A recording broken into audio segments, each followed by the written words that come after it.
Autonomous vehicle is one field which I believe is going to grow in next couple of decades, and it will create tremendous opportunities on technological innovation. First and foremost is the human safety. As you will be aware that close to 1.2 million people die on roads every year, which translates to huge fatality, which are by a disease which is man-made. Now, if you go a little bit deeper, why these accidents happen? Research says 90% of the accidents happen because of human error. And why? Because there are two kinds of things: cognitive error, where there is a judgment issue, and the second is a decision error. So you can roughly divide 90% into these two areas. Now, how to solve these two errors which are created by humans?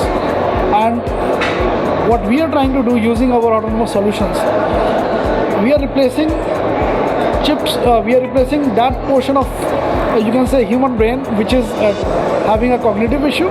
For example, you might be going through a very dark environment where a human person is taking a mistake by not seeing a person in front. Machines can do much better, and if you detect it right, but your reaction time is much longer because of multiple reasons. You could be drunk, you could be not slept for 12 hours, whatever. So both these aspects of decision issue as well as the cognitive issue will be taken care by machines. Now, how this whole dream is going to be reality? So first of all, it's no more a dream anymore. We have already multiple solutions by dissecting the entire car into 5 segments. So we say it's a 4+1 domain. Once you start a car bottoms up, the first thing comes is the powertrain. Your engine of the car, which is actually required to have your drive strength of the car, your fuel economy, your emission norms. So how to have holistically this domain. If you go one level up, you are going into a cockpit of the car with audio video integration, with the touch screens, all the mechanical needles moved into digital speedometers and digital displays. The second domain is called as infotainment and multimedia domain, and as you will imagine, every user wants a drawing room experience in the car. The moment we enter a car, we want the same experience, same touch and feel. You go one level up, we are talking about the driver itself, and that's where the driver replacement domain comes.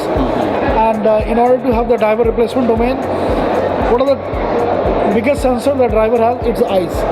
The way we actually look into the road, and that we are replacing using our radar and our vision capabilities.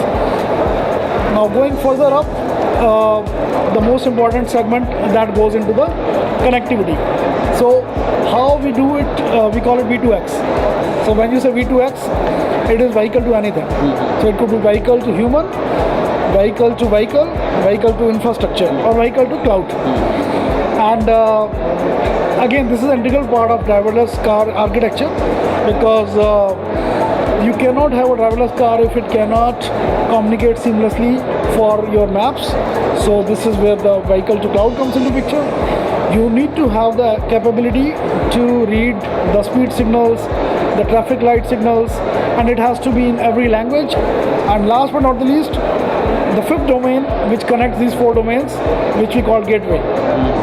So gateway, what it does, it provides you secure entry into your vehicle, and gateway connects all these cluster domains, and it connects your car with the external world. So it provides you the most important fundamental aspect called security, which is the biggest threat to automotive industry today. And this 4+1 domain is a very unique architecture that NXP provides for advanced automotives. And we are very, very confident that with the leadership positions in all these 5 domains, we are going to be the leading innovation driver for automotive industry for future. So certainly both the aspects you talked about, we are very much into that. We are already doing a lot of research and development into the electric vehicle segment. We for sure know that the kind of disruptive changes EV can bring, they can completely game change the industry on automotive side. And EV, of course, is creating new opportunities like very advanced battery management techniques, new business models of charging stations. How we use, let's say, households as their charging stations instead of just the traditional, petrol pumps and gasoline stations. Then it is driving new technologies for fast charging.